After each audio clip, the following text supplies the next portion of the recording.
कि सन 2014 में जब बरवाला कांड हुआ था, और बरवाला कांड के विषय में आप सभी को बड़े अच्छे से पता है कि सन 2014 के बरवाला कांड में ना ही तो किसी भी प्रकार से आर्य समाज के पदाधिकारियों का हाथ था, ना आर्य समाज से जुड़े किसी भी गांव के लोगों का हाथ था, ना ही प्रत्यक्ष रूप से किसी धर्मगुरु का हाथ था, ना ही विशेषकर प्रशासन का कोई हाथ था।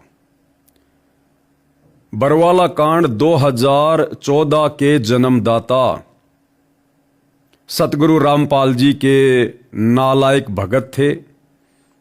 सतगुरु रामपाल जी के कलयुगी परिवार वाले थे।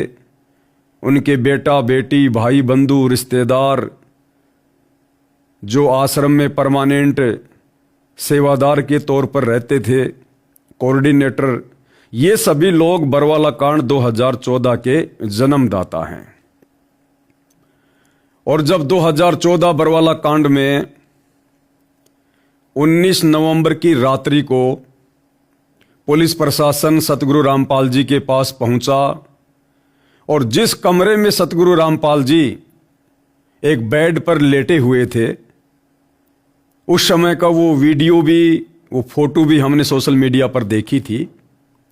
तो जिस समय पुलिस प्रशासन सतगुरु रामपाल जी को लेने के लिए उस कमरे में दाखिल हुआ था, तो मीडिया में भी फोटो थी कि सतगुरु रामपाल जी उस वक्त एक बेड पर लेटे हुए थे और उनके हाथ में एक पुस्तक थी जिसको वो पढ़ रहे थे, और पुस्तक का नाम था भोगेगा अपना किया रे। अर्थात 2006 करोथा कांड में जो लोग दोषी थे और 2014 बरवाला कांड में जो लोग दोषी हैं, समय आने पर वे अपना कर्म फल भोगेंगे। तो भाई और बहनों, ये लगभग 128 पेज की पुस्तक है, और इस पुस्तक को मैंने नहीं लिखा है। ये पुस्तक सतलोक आश्रम मैनेजमेंट हरियाणा ने लिखी है, और सतलोक आश्रम वालों ने सन 2010 में सतगुरु रामपाल जी के भक्ति विधान के विपरीत, उनकी आज्ञा के विरुद्ध जो एक मनमुखी संगठन खड़ा कर रखा था, जिसका नाम था राष्ट्रीय समाज सेवा समिति।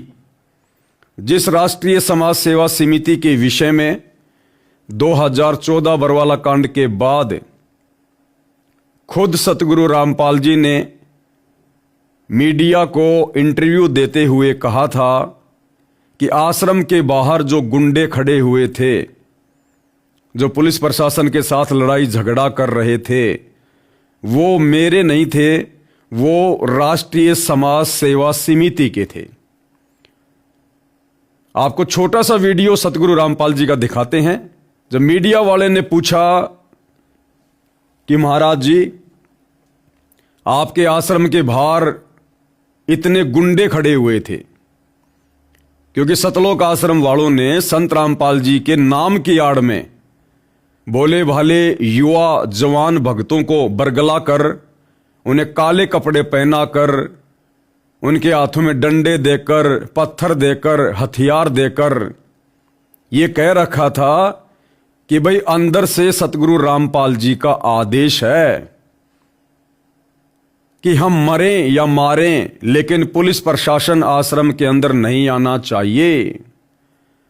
ऐसा इन लोगों ने सतगुरु रामपाल जी का झूठा आदेश बेचारे भोले भाले भक्तों को सुनाकर उन्हें भ्रमित किया हुआ था।